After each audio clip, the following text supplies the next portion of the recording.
What's up, everybody? It's Friday. We are live, me and Beastie here on the Detroit Woodward Sports Network here, and we are on the Woodward Bet Show. We are going to talk about some NBA tonight. We're going to talk about some NHL, and then after that, we're going to break down the NFL games for Sunday. So looking forward to doing that with my man Beastie. But Beastie, it's Friday night. What's going on, my friend? You're looking at it. Just very excited to do this video. I mean, this is as good as it gets for me in my social life, to be honest with you. I don't go out anymore. I'm in my mid to late 30s, so hitting the bars and going clubbing, that's really not for me anymore. So hanging with you, maybe that's bad news that I said this is as good as it gets for me, because some people might think, damn, this guy Chris in Detroit Beastie's got a sad life. But I'm here to tell you, I love everything that's going on. The cat's around here somewhere. When we're done with the video, I'm going to throw on some logs in the fire and rest, update my hockey lineups, and be in peace this evening. Yeah, sounds fun. I mean, we got all kinds of stuff. We got NBA to play on DFS. We got obviously some NFL that we're going to have to build some lineups for. But Chris, yesterday we saw the Thanksgiving games, and man, can our coach get any worse here in Detroit? I mean, it just seems like he's totally lost. I mean, he takes over the play calling. I think that may have been a mistake because, man, he just looks even worse than the guy we had before. So, man, I just can't seem to take it anymore. I mean, the rest of the world here, Chris, got to see what we have to endure with every week and deal with every week here as a Lions fan. I mean, they just find a way to lose. I was, at the local casino kind of hanging out and was watching the games, and I thought I was actually keeping a security guard, wasn't able to watch the game, and I was keeping them kind of in tune as I was waiting for the elevator, and I was like, there's a minute left. The Bears got the ball. And he's like, of course they're going to lose. Of course. Why wouldn't they? So sure enough, he is right. They kick the field goal. We lose. But, I mean, the rest of the day, though, was interesting. That Dallas game was interesting. We had quite the shootout. That one went to overtime. And then I know you text me later in the day and happy Thanksgiving, said, fun watching football. Now we get to watch the Bills smash the Saints. And I'd be damned if you weren't right there. Boy, they sure did smash the Saints. But how was your turkey day, Chris? How did everything go? I know you told me you told us you went out and got a turkey dinner. You went out and bought one. So how was that? Yeah, for one, I from know the you helped local. out your mom.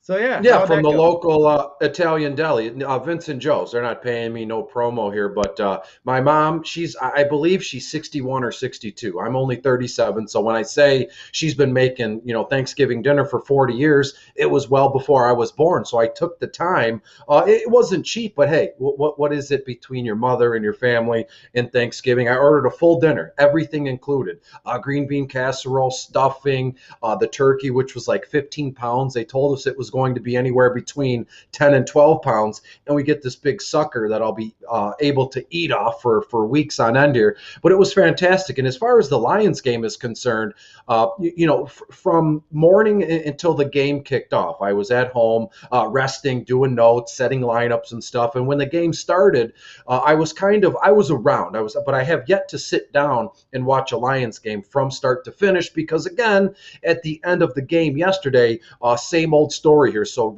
there was about a minute left, and if they were any good, I would have stood in front of the TV, but the turkey was done same exact time. So I go to cut the turkey, a minute left, and then we sit down to eat, and they were already on to the next game's coverage. So you hear folks talk on social media where I didn't fully understand I knew they lost, but I didn't fully understand what big of a dummy that Dan Campbell was. He called the timeout, 2 timeouts. There wasn't one, and there was a penalty. I still haven't even looked back into it, because what's the point? They lost. He looked foolish, and here we are. So I will say, on the Wednesday, the pre-Thanksgiving Day game, we went through the games, and I told you and Beer and everybody that watched that Las Vegas plus the 7.5 was my favorite bet. And I did also tell folks I parlayed the whole thing. Detroit plus 3.5, Buffalo minus, I believe, 6.5, and then Vegas plus 7.5. So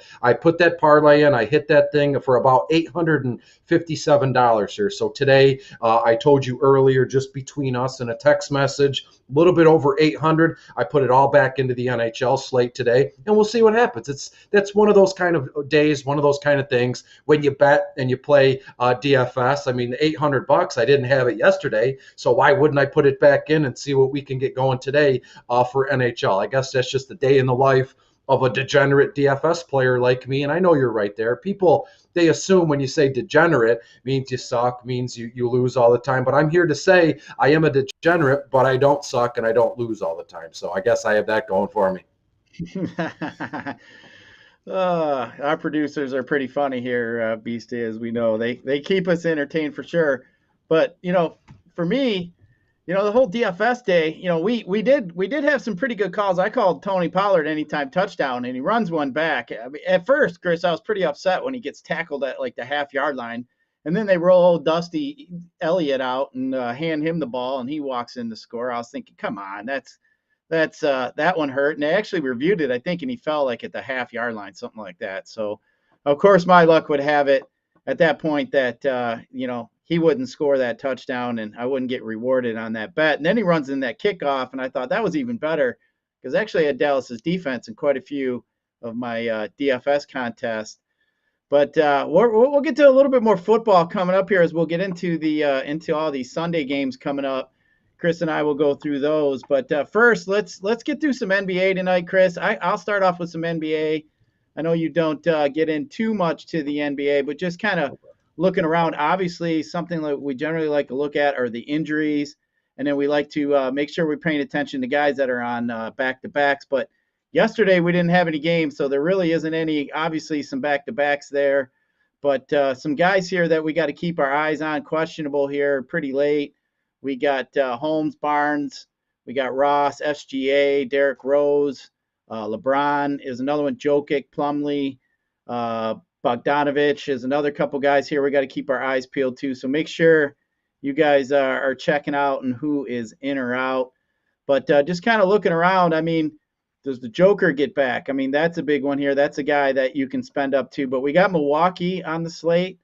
So just kind of looking at some optimizers around. We got a little bit of Valanciunas at center. We could obviously slide in some Giannis if you want. Obviously, that is a high spend up.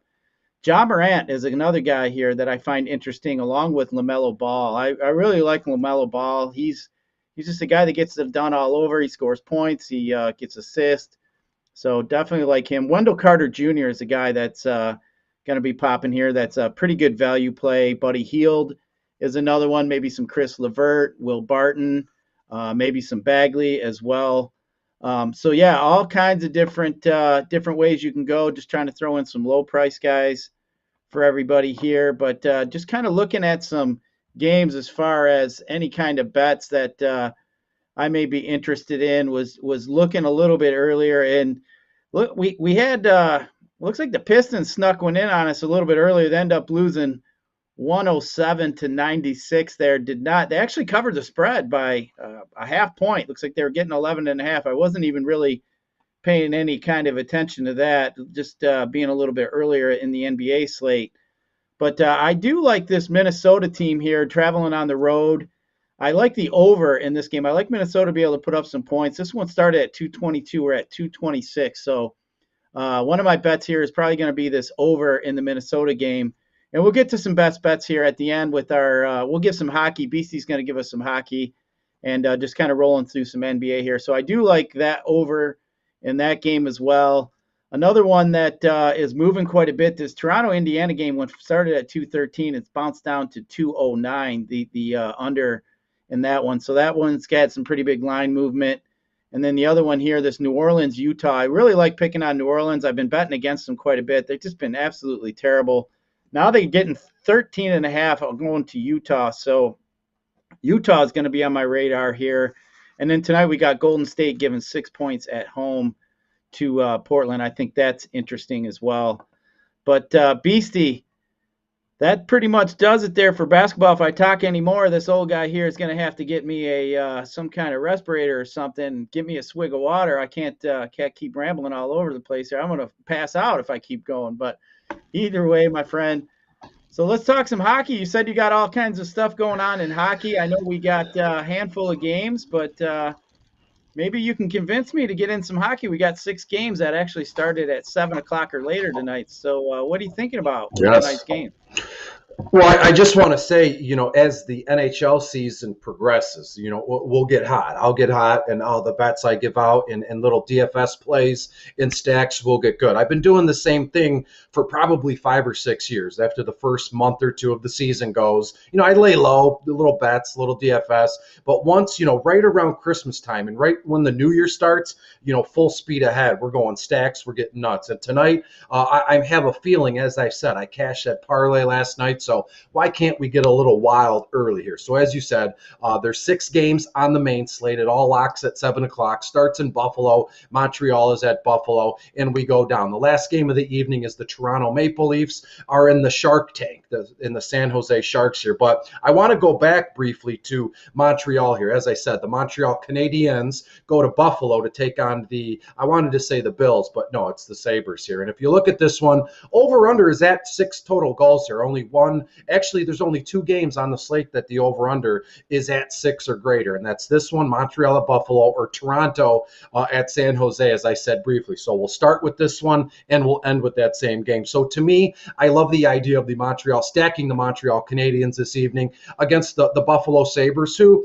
haven't been awful in their own right. Their first line center, Tage Thompson, only $4,700 on FanDuel. He's a nice play for the Sabres if you want to pivot or you need some salary relief in a GPP. I don't suggest stacking any of the Buffalo Sabres here, but to me, Tage Thompson on FanDuel at DraftKings, very much in play. But I want to mention Montreal Canadiens, their first line. Nick Suzuki is the first line center, and you're going to get PP1, power play 1 action from him, as well as the first winger, Tyler Toffoli. You'll remember him. He played in Anaheim, I believe, most recently in LA for the Kings here. But Tyler Toffoli, $5,300 on FanDuel. And again, you're getting the first line from these guys, and you're getting the first power play unit with a little dusting from Cole Caulfield with the second power play unit. Cole, first line, even strength, and he backs it up. And on the second power play unit, Cole, only $3,400 on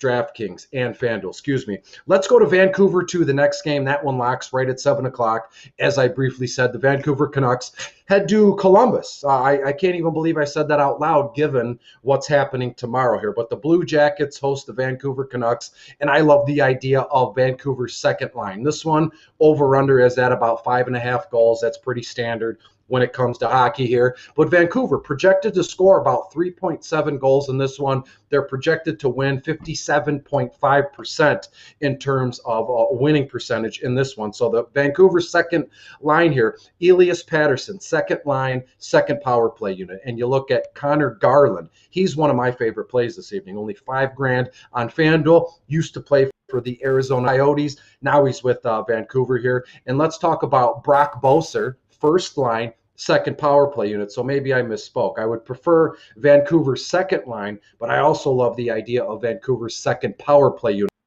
And you can get Hoglander. What a name that is, Hoglander. Very strong last name. $4,500 on FanDuel. And then one more, and I'll leave it alone. I don't know how interesting Easy finds, hockey here, because I know he's got to sit back there and listen to me drone on, or listen to you drone on, but it'll be over very briefly. Seattle at Tampa Bay. Everybody's going to look for Tampa Bay this evening. Stamkos, Palat, Alex Killorn here, but I want to pivot and go with the Seattle Kraken. Great name, great logo. Let's stack Seattle's first line here. Alex Wenberg used to play for the Columbus Blue Jackets. Now Seattle picked him up in the draft, the expansion draft here. Wenberg, first line, first power play unit, $4,200. And then you're going to get Jordan Eberle, used to play for the Edmonton Oilers. You're seeing a trend here. All these guys from other teams, that's the idea of an expansion draft, and they're getting together. And so you're looking at Jordan Eberle, first line, first power play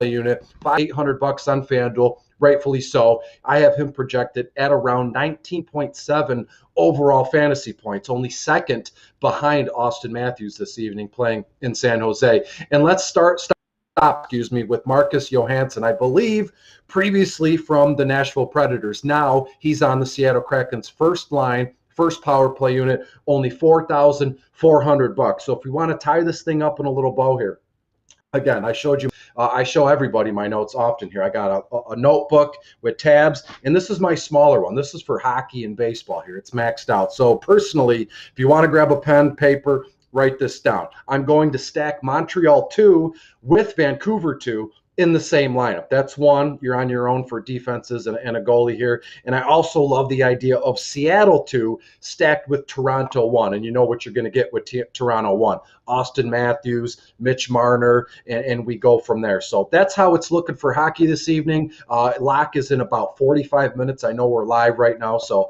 I won't keep people too long. And that's what we're looking like here. So tomorrow is a new day, but right now I'm all in on some hockey. As I said, Montreal 2, Vancouver 2, Seattle 2, and then whatever way you want to pivot, Pittsburgh 1 or actually Toronto 1 here, guys. Sounds good, Chris. Before let's give us some best bets, and then we'll get into our football segment. So we'll give some best bets for tonight. So I'm going to roll out with a couple of NBA ones that I've already talked about. So I'm going to start out with Golden State giving 6 to Portland. I really like that one. And then I'm also going to go Utah minus the 13.5 at home against New Orleans. I think they struggle quite a bit there. And then I'm also going to go with the over in the Minnesota Timberwolf game against Charlotte. I like the over 226. And then, Chris, one other one. We've always been playing these Knicks unders. As we know, they're at 214.5. So I'm going to go with the under in the New York Knicks game. So I got 4 best bets for you. Chris, what do you got for the people in some hockey? Well, I'm going to get away from what I mentioned in DFS. We'll just get so that way I get to mention the entire slate here. Colorado is in Dallas this evening. Dallas, 1.5 goal favorite in this one. The money line is plus 105 with Dallas. So I would prefer taking Dallas and the 1.5 goals in this one. You can get that one for around plus 110, plus 115, wherever you go. And then let's go to Pittsburgh and the Islanders here. In this one, Pittsburgh is minus 1.5 goals. They have Pittsburgh projected to win 61.5% of the time here. But I still love the Islanders plus 1.5 goals here to cover. I have Pittsburgh winning, but I have the Islanders to cover that 1.5 goals here. Nice. I like it. I mean, 1.5 goals, that's quite a bit. Shit, they can get a late goal, be losing by quite a bit, and obviously come back and get that one. But, Chris, that's going to do it for that segment of the show where we talk some NBA and NHL and all that fun stuff. But let's get into some NFL. We got a big week. It's a pretty decent week, big week for me, Chris. I'm in the DK King of the Beach tournament. This is round 1 here, so I got to make it through into the top 75 so I can take my white pasty ass down there to Florida and get some sun, Chris, and drink some beers on the beach. That sounds like a lot more fun than freezing our asses off like we've been up here recently. But so yeah, hoping I can come through with that, come in the top 75. So I'm going to be really diving in and looking into this NFL slate that we got going. But before we do so, Chris, I'm going to talk about a few of the injuries that have been popping up around the NFL. It looks like Kareem Hunt is going to be activated for Week 12 in time to play the Ravens.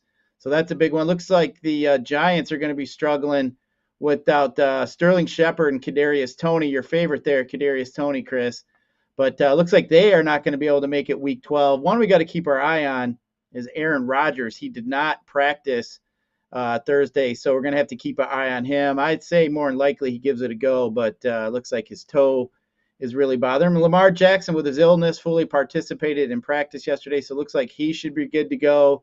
Looks like Marquise Brown was limited in practice. Have to keep our eye on him. Corey Davis did not practice. Looks like he had a groin injury. That does not look good for him. Looks like he may miss a few weeks. Looks like Deontay Foreman is another guy with the triceps. He's limited in practice as well. Antonio Brown did not practice, so it looks like he may not come back until possibly Week 13. But Mike Evans is another one who did not practice for a second straight day. So them Tampa receivers are looking a little bit beat up there, Chris. Is there any kind of injuries here or anything I may have missed? Anything you know of or anything here you want to add to these injuries? No, not. I mean, the one thing I will say is Donta Foreman. Do you know what a tricep is? You know what that muscle is, right? I assume. Yeah, absolutely. Well, Donta Foreman, if he's not going to play, Jeremy McNichols has already been labeled inactive. So is A.J. Brown as well. So Tennessee in New England, again, it's that time of the year again. New England, things are going to bounce their way. They're going to get good coaching and good playing here. So personally, I know we're not there yet, but I would, absolutely throw money on the New England Patriots here. And in terms of Tampa Bay, Mike Evans didn't practice, so that's just a case here. Godwin is in there, but just in a dart throw in tournaments here. I could save it till when we get to that game. But Tyler Johnson looking juicier and juicier as this week progresses. Yeah, I agree with you there. So, but let's get into the game. So we got handful of games here on Sunday that we'll look at. We'll let's see, we got 1, 2, 3, 6, 10 games here on Sunday on the main slate. So we'll take a look at those. We'll break down some fantasy plays, some DFS plays, and any kind of best bets. So we'll give you guys on Sunday, where we'll be live on Sunday morning at 9 a.m. Make sure you guys hop in there. We'll answer you guys' questions, start and sit questions, anything that may be going on, anything you may need to know. But we appreciate you guys getting in there, thinking about that, joining us. If you guys are on YouTube, just hit that like button for us, hit that subscribe button. Make sure you guys get over there, follow our Twitters at the Woodward Bets and over at the Woodward Sports Network page. But Chris, let's dive into this Week 12 for the main slate. We got Atlanta at Jacksonville here coming into the first game. Man, these two teams are obviously been at the bottom of the league here all season long. But what do you think here? Well, you got anything to add? Is there any kind of players you're looking at for any kind of DFS? This is one area I'd probably just skip right on over. Jacksonville's getting 2 points. Over under is 46. But, man, I don't see too much here that I would really want to look at as far as DFS. What do you think? No, I'm with you here. And personally, it's weird for me because I have Atlanta. As you know, they got goose egg last Thursday. I believe the Patriots shut them out 25-0. So personally, a lot of folks are going to they're going to completely fade the Falcons in Jacksonville. However, I have this final score being very fun, very healthy. Atlanta winning this one 28-24. So if a team, the Falcons, they're going to score 28 points, well, there's got to be some DFS, juiciness or plays in this one. Yeah, absolutely. But good luck kind of figuring out who it's going to be. Was it Russell Gage, Olamide Zacharias? I mean, I don't know what it is. Matt Ryan looked completely awful last Thursday night, so I'm not willing to. I mean, I'm the GPP master. That's all I play, and I still can't bring myself to playing Matt Ryan or Mike Davis or whoever else they have here. So to me, I'm going to fade this game completely, and hopefully it goes, not the way I think it's going to go. 28 points is nice. You're going to want some pieces there. I'm here to say nobody's perfect. I don't know what direction to go in this game from a personal DFS standpoint. Maybe just bet Atlanta minus the 1 point in this one. Yeah, I mean, the only thing here you may want to consider is maybe James Robinson. I mean, the Atlanta's given up so many different running backs touchdowns. I think they've given up 10 different running backs, but they really haven't given up too many yards. So, I mean, that's a guy. I mean, Dan Arnold.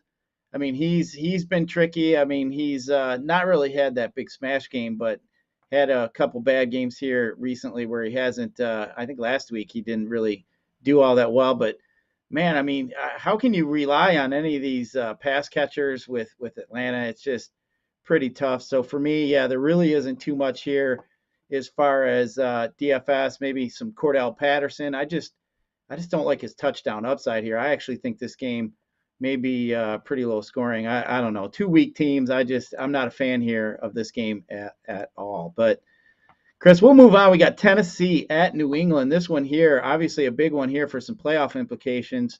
We got New England started at 6. Now they're at -7. Over under 44.5. Now it's at 43.5. We got 8-3 Tennessee, 7-4 New England. Man, Chris, New England's just been playing so well recently.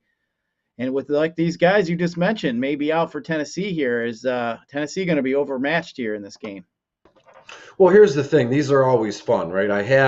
I'll just come out with it in terms of the final score. I have New England winning this one 28-24. So when you look at that, you have New England to win, but I think Tennessee covers. They're getting 5.5 points in this one. But from a DFS perspective, I'm over the moon in love with stacking the New England Patriots. Mac Jones, get this, Tennessee's 31st overall against opposing quarterbacks. And Mac, they're not asking him to do a ton, but he's getting it done. Kid's making good decisions. He's making good throws. And if it's not there, he lives to fight another day. He's not standing in the pocket or running outside the tackles trying to put on a show or make things happen like some rookies tend to do. He's getting in there and he's getting it done. If it's not there, we'll see you next play. Mac Jones, $6,800 on FanDuel, only $5,400 on DraftKings. I love the idea of, call me crazy, stacking both New England Patriots running backs, Damian Harris and the rookie Ramondre Stevens. Damian Harrison, $6,000 on FanDuel, $6,100 on DraftKings, and then Ramondre Stevenson, not too far behind, $5,900 on FanDuel, only $5,200 on DraftKings. And then let's talk about the wide receivers very briefly. The New England wide receivers, Kendrick Bourne. Get this, Tennessee, they're 32nd overall against opposing wide receivers. So you get them almost dead last against quarterbacks, absolutely dead last against wide receivers. And here we go, Bourne, $5,800 on FanDuel, only $4,900 on DraftKings. And then Jacoby Myers, fast becoming one of my favorite players. He's humble, he's quiet, he does his job. The touchdowns will come as soon as this Sunday. Jacoby Myers, $5,700 on FanDuel, and even $5,000 DraftKings. So you can see I wasn't lying. I'm excited. I'm over the moon here for the New England Patriots. Mac Jones, Harris, Stevenson, Kendrick Bourne, and Jacoby Myers here. Yeah, the Patriots defense has been really, really tough. I mean, they haven't allowed more than one passing score the last 3 weeks. They rank number 4 against the quarterbacks. They also don't allow any rushing score. They've only allowed 2 rushing scores all year. No runner has broke 100 yards against them. So, and I would have been interested to see how Derrick Henry would have done this week, but obviously we're not going to see that. But man, you mentioned this New England team. I mean, they are quietly been just smashing all sorts of points. Their last 3 home games, Chris, they scored 29 against Dallas, 54 against the Jets, 45 against Cleveland. A guy I think we got to look at is Hunter Henry. The dude scored pretty much every week at home. He's got 5 touchdowns, 4 games at home. So I like some Hunter Henry. You mentioned the running backs. I definitely like the running backs, but Mac Jones is in an interesting spot here. I mean, the Titans have just been getting smashed on the road with the pass defense. They're just not able to control the clock and chew it up as we've seen before. They pretty much allowed more than 2 or more scores in all the road games, end up with 270 yards passing allowed. So I kind of like the upside here for Mac Jones. I think this is a quiet spot here that you're not going to hear too many people about, but I do like how many points they've been scoring. They've just been rolling it, like you said. I do like, I'll give a little bump here to the receivers, Bourne, Myers, and Aguilar. So I think they're all in decent spots. Tennessee is 32nd. They give up the most points to wide receivers. So something to keep in mind there. So this one's definitely interesting here from a New England side. Not too much that I'm really looking from Tennessee, but definitely interesting one there. But Chris, we got one here that in the NFL is probably one of the most bitter rivalries over the last few years, and that is Pittsburgh and Cincinnati. This one here is started at 3.5, Cincinnati minus 3.5, opened up at over under 45. That's about where we're at here still. This one here is interesting. 52% of the money is coming in, but what are you looking at here in this game? This one's going to be fantastic. One of my favorite games in Week 12 because of the bitter rivalry. Ben Roethlisberger, seriously, no offense, but literally on his last legs here as an NFL starting quarterback. And then on the other end of things, you get Baker Mayfield. Most people I've talked to or most people I've seen around, you're either in on Baker Mayfield or you're out. He's a bum, don't pay him, or he's the second coming. He lives in the stadium. We've seen all those silly, stupid commercials here. But to me, Pittsburgh at Cincinnati, the play to me here is the over. It sits at 45. It opened at 45, and now looking at the graphic, it's at 45.5 points here. I think Pittsburgh wins this one in a very good, thrilling game, 31-28, maybe even 31-30, and it's not settled until the clocks are at zeros. And last ditch bomb of the game, Baker Mayfield comes up short and wins this one. Realistically, I don't really give a crap who wins this game, but for DFS purposes, you have to stop and look at Pat Freiermuth. Of the wide receivers and running backs, Pat Freiermuth is where you want to be, which is a tight end, a rookie kid. And by all accounts, him and Ben are like best buddies. Week when Ben Roethlisberger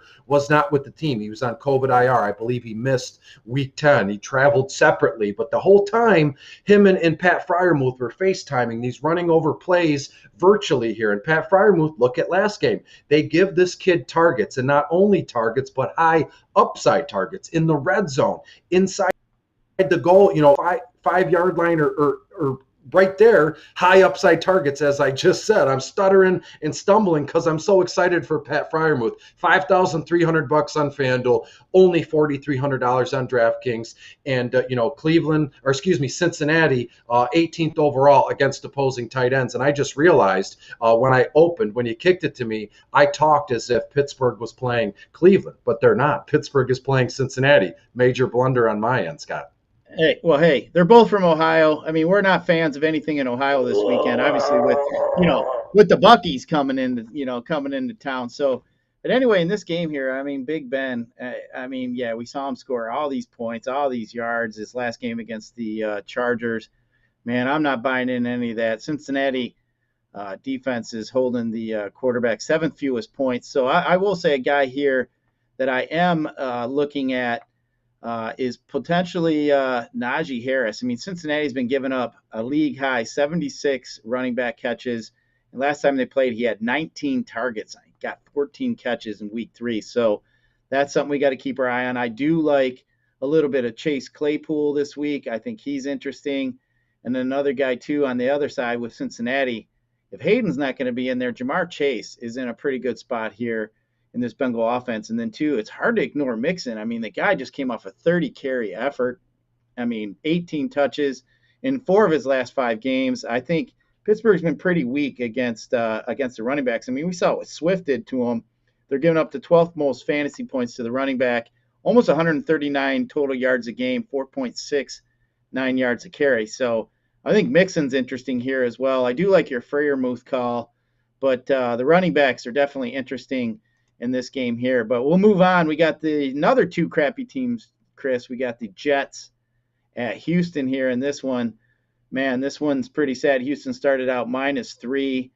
Did I say that? Houston -3. Wow, they're favored. That's just something we haven't said that much this season, but over under 44 here. But Chris, does Houston deserve to be favored at home? What do you think? Sure. And from a DFS perspective, now granted, everything I do is from a GPP perspective, DFS, outlandish throws to help folks fill in their lineups. Because again, most of us that are playing DFS, we know the stars and the studs to start, but I found a real niche for these low-price guys to help fill your lineup. And personally speaking, call me crazy, but I love Tyrod Taylor on Sunday against the Jets. They're 20th overall against opposing quarterbacks. And Tyrod Taylor has, I believe he scored 2 rushing touchdowns last week. And the Jets, as it stands now, they've given up 20 total rushing touchdowns so far this season. So personally, I'll say it right now. Is there a graphic to pop up? This is my early lock of the broadcast here. Tyrod Taylor, rushing touchdown. Book it now. $100 on FanDuel, only $5,300 on DraftKings. And then you go down the list. This isn't sexy. This is disgusting. I'll probably take a shower after this. But Rex Burkhead against the Jets, who are dead last against opposing running backs here. Rex Burkhead, I believe he had 19, 18 carries last week out of nowhere, fresh off the IR, hadn't played all season. Boom. Granted, he only averaged 2.5 yards, or actually less than that, 2.2 yards a carry here. But you look at this matchup. If the volume is there and the price matches it, only $5,700 on FanDuel, $4,200 on DraftKings. I think Rex Burkhead makes for a nice kind of a big-time salary relief in our lineups this weekend, both on FanDuel and DraftKings. I know DraftKings has a flex spot, so does FanDuel. You want to build your lineup and just get heavy. Najee Harris, Joe Mixon, Dalvin Cook. You're not going to have a ton of money left to kind of roster in a flex spot. Take a look at Rex Burkhead. Too cheap. The matchup is sweet. And we always say in DFS and fantasy sports, volume is king. And if you could promise me Rex Burkhead 15 plus carries, I'd have 100% exposure. Not kidding. Yeah, I don't blame you. I don't mind that at all. I mean, you mentioned it. The Jets are awful against the run. I do like your Tyrod Taylor call. I just don't know if his upside's there. But if, you want a low-price guy that might be able to get you mid to high value points, I think that is a guy that definitely can look at, but not too much here in this game, obviously. But we'll move on. We got Carolina at Miami, and the next one we got obviously CMC. Miami started at -1, now it's up to 2.5. So 61% of the money is coming in on Carolina. We got over under at 42. Chris, what do you think about this one here? Yeah, this one it's all Carolina. I mean, I was all in on Carolina minus a point. So what's another half a point here? You're looking at the spread now. You said was -2. I mean, that's nothing. I have Carolina to win this one by about 10 points. I think that's the floor here. Carolina will win, but how many points will they win by? And then I have the final score here, 24-10. And if you go through the Carolina Panthers, same old cast of characters. Christian McCaffrey, for the first time in a long time, he's not the most expensive running back on FanDuel and DraftKings. That honor has gone to Jonathan Taylor, and rightfully so. But personally speaking, I would have no issue looking down at my notes here. There's nothing really that stands out to me from a punt play or a cheapie point of view here, but Robbie Anderson, when you look at him, I believe $5,400 on FanDuel, $4,700 on DraftKings. Miami, they're 31st overall against opposing wide receivers, so that makes DJ Moore in a really good spot here in DFS formats, seasonal formats, given all the injuries and stuff. You're not taking DJM out of your lineups, but in DFS formats, no issue stacking Christian McCaffrey, DJ Moore, and even Robbie Anderson if you want to get wild here, Scott. Yeah, here, I mean, the Dolphins defense has struggled a little bit against some running backs. So I don't know if McCaffrey here, if I'm going to want to get up and pay that much for a McCaffrey. But, I mean, this game here is kind of interesting. I think you're getting a pretty good value on Carolina. I mean, the Dolphins have won 3 in a row. They beat the Texans, they beat the Jets, and then they won in a trap game for the Ravens. But, man, I just think the Panthers have a better defense. I think this is a pretty good game here for the Carolina Panthers to get a victory here. So, yeah, I can't say as far as like DFS. I mean, a guy like Tua, I mean, he's tough to play. Jalen Waddle's been interesting. Obviously, Gesicki's interesting here, but yeah, I can't say that I'm really looking at any of these guys. I don't think really there's too much upside here to have in this game here, but maybe some fillers, but not a game I'm really going to target. But talking about a game we're going to target, let's move on to the big one of the day. We got Tampa Bay at Indy, Chris. This one here has the highest over-under 53, and right now the Indianapolis Colts are getting 3 from Tom Brady and the boys on the road. The money's coming in pretty evenly here, 6-5 Indianapolis over 7-3 Tampa Bay. Chris, what do you think about Tom Brady and the GOAT going up there to Indy? This one is going to be fun, right? And when you look at, maybe I'm the only one that thinks like this, but the Colts have been playing fantastic. Look at what Jonathan Taylor did last week, 5 touchdowns. Carson Wentz, it's some sort of resurgence in a way, right? The Colts are playing well, and this game is a measuring stick. You're looking at Week 12.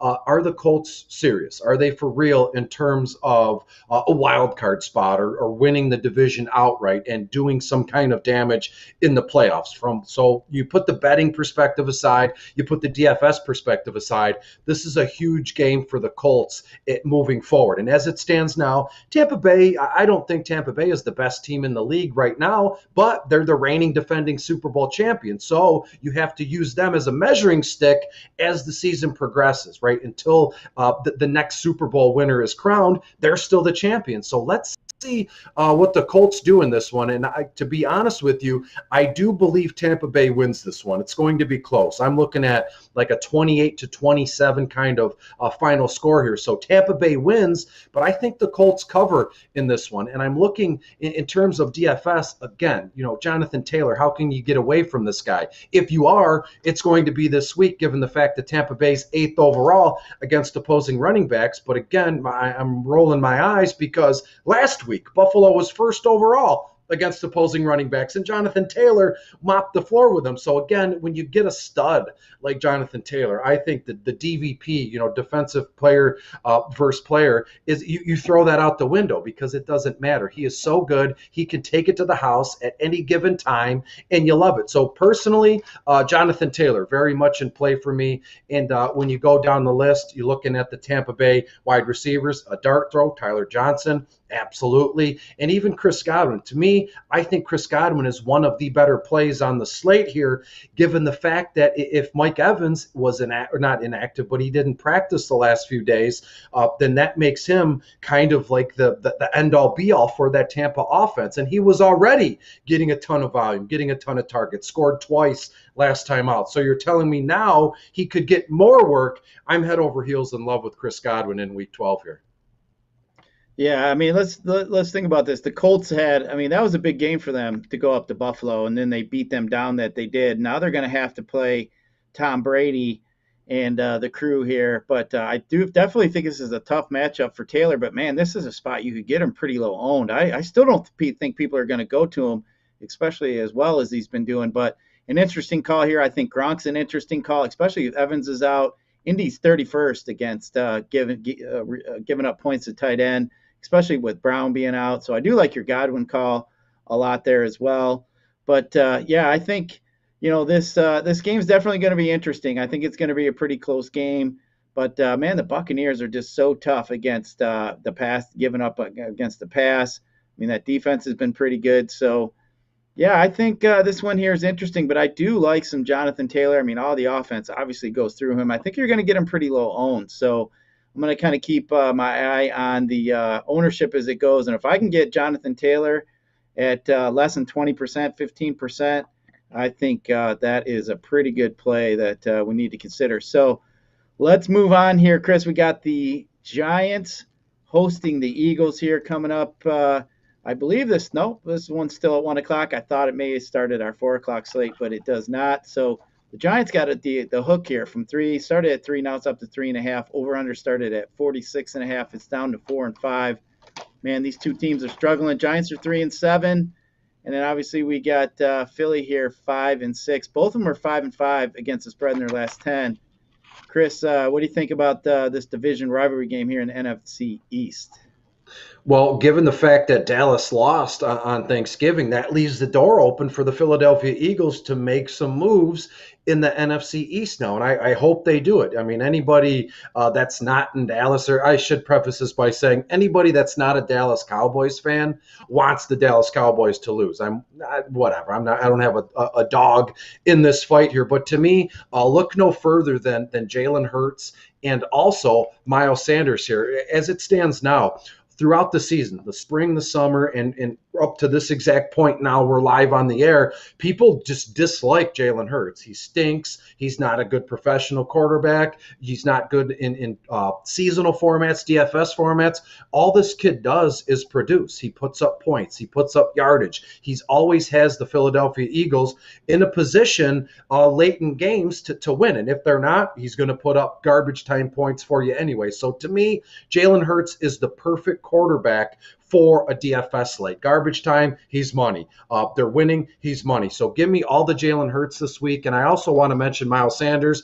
As you said, Philly plays the Giants. Giants are 27th overall against opposing running backs here. Sanders, $6,100 on FanDuel, only $5,100 on DraftKings. So far, so good for him off the IR. I believe in his last 2 games, he's averaging about 4 8.8 yards a carry, very healthy, right? You go from there. So I have Miles Sanders 14, 15 carries in this one. And so given his price tag, given the matchup, I love the idea of stacking Hurts and Miles Sanders. And I'm looking at Miles. Sorry, I keep referencing my notes here. I have Miles Sanders 4 or 5 targets in this one. So I believe the connection is strong here. Wouldn't be shocked to see Miles Sanders catch a touchdown pass, maybe 2 from Jalen Hurts in this one. Yeah, especially with Howard. I mean, he's expected to miss this game, so we'll have to keep our eyes on it. Sunday rolls around, but yeah, I definitely like some Miles Sanders. On the other side of the ball, Barkley's interesting as well. I mean, man, Philadelphia is 30th in points, giving up points to the running back. So getting Barkley back after missing them 6 games, I think that's interesting. Looks like we're going to have some injuries with these wide receivers, so we'll see what happens with this offensive coordinator, Jason Garrett, over to Freddie Kitchens. But, excuse me, moving on here, we have the Chargers at Denver. Looks like we got 2.5 for Denver, over under 48. Chris, what are you looking at in this game here? Well, so the Chargers at Denver, you said it best. I mean, I believe it opened at 47. Now it's been bumped up to a full 48 points in this one. My first thought here is it's got to be Justin Herbert. This kid is, you correct me if I'm wrong here, Easy, or even you, Scott, you correct me if I'm wrong here. Justin Herbert is a bona fide superstar. This kid is a stud. Absolutely. He's a top 5.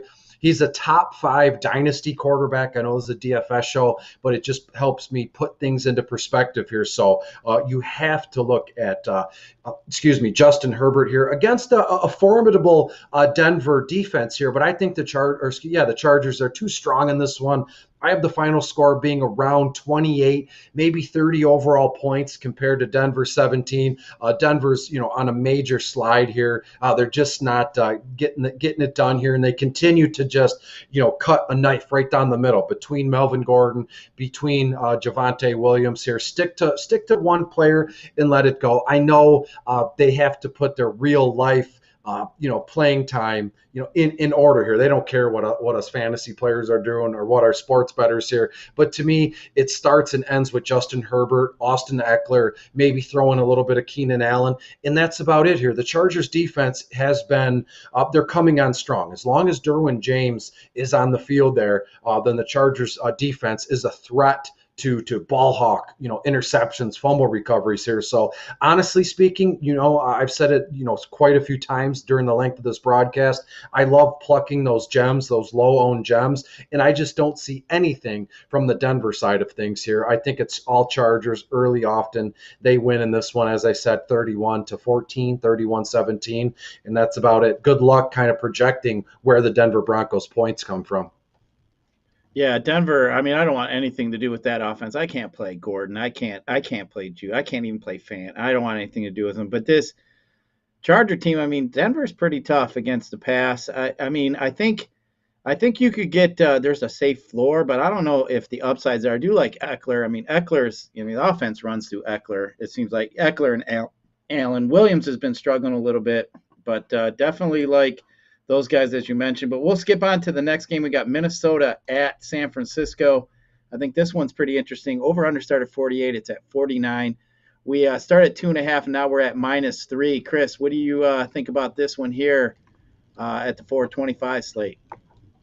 This one's exciting, and look, just from a football fan perspective, Minnesota travels all the way to the West Coast. People continue to just crap on Kirk Cousins, and I'm always in on it. I just don't like the guy. Maybe it's because he played at Michigan State, but what can you say? Kirk Cousins has just been a touchdown machine. I believe at this moment in time, correct me if I'm wrong, I believe he has 20-something touchdown, 21, maybe 23 touchdown passes, and little to no turnovers in terms of 2, maybe 3 interceptions here. So to me, Kirk Cousins, only $7,500 on FanDuel. And the San Francisco 49ers are 19th overall in terms of defending opposing quarterbacks here. So Kirk Cousins, Justin Jefferson, Adam Thielen, that trio is always in play on any given slate. You can throw in Dalvin Cook. It depends on as the season progresses. And we're here right now. It's week 12, and Minnesota's got to start making a move here because, again, Green Bay has this division by 4 or 5 games. I mean, there's no catching Green Bay. So now it becomes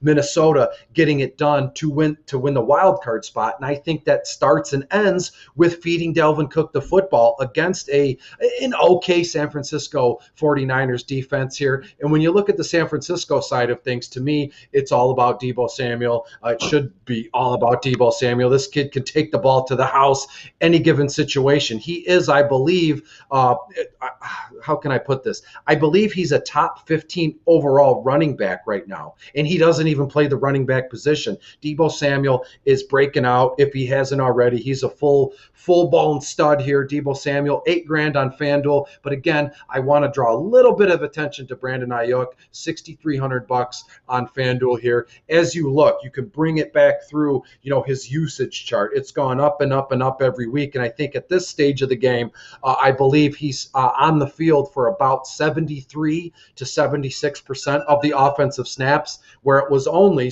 my alarm's going off, where it was only, I believe, 18%, 23%, 34%, and now Ayuk is on the field a whole heck of a lot more. So I would have no issue stacking both Deebo and Ayuk of this game and leaving it alone.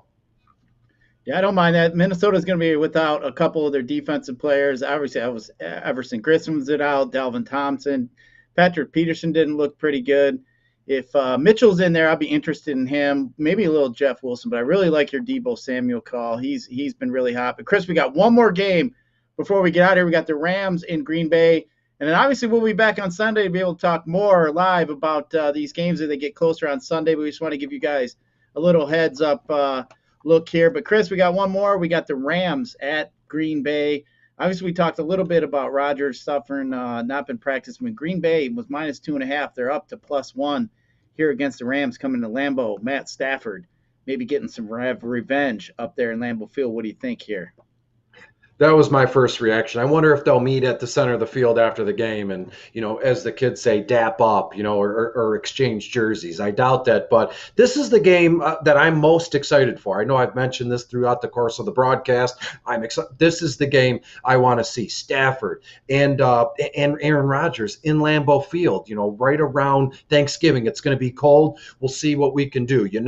Aaron Rodgers thrives in this kind of environment. And I do want to say the last few days I've seen this meme where Rodgers is sitting back and he's got his own foot and he's spreading his toes.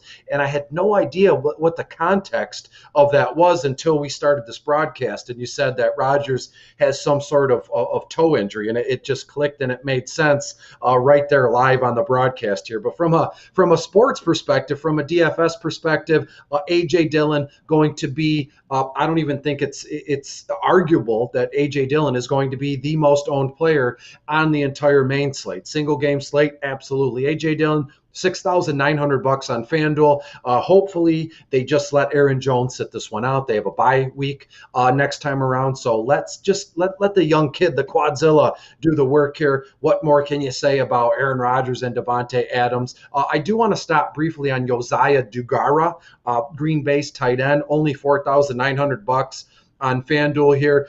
Aaron Rodgers has a way of making players from nowhere into something. Look at Robert Tonyan. Not saying that Josiah Dugura is going to be some stud, but he caught a touchdown last week. What are the chances he backs it up again with a touchdown reception here? And then briefly on the Rams side of things, the Rams need to get moving. I mean, Stafford has looked awful. 2 games, back-to-back games, pick 6, interception inside the red zone the next possession here. So fresh off their bye week, I believe, if I have that correctly. So Cooper Cooper Kupp, absolutely in play. I always love taking a shot with Van Jefferson here, only $5,400 on FanDuel. And he's going to get, hopefully, 60, 70-yard touchdown reception one of these games. He's did it, I believe, once or twice this season.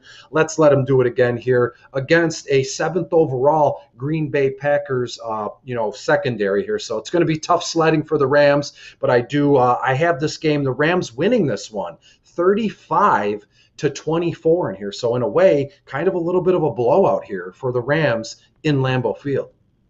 Yeah, I like that. The Packers knocked the Rams out of the playoffs last year, 32-18, but the Packers have not allowed more than 17 points at home all season. So we'll see what goes on there. But, Chris, that's going to do it here for our breakdown of the NFL. Get you guys a head start. Like I said, we will be on Sunday morning at 9 a.m. breaking all these games down live. We'll be here tomorrow for the college football, so make sure you guys check out that. Obviously, we got the big game, Michigan and Ohio State, so really looking forward to that.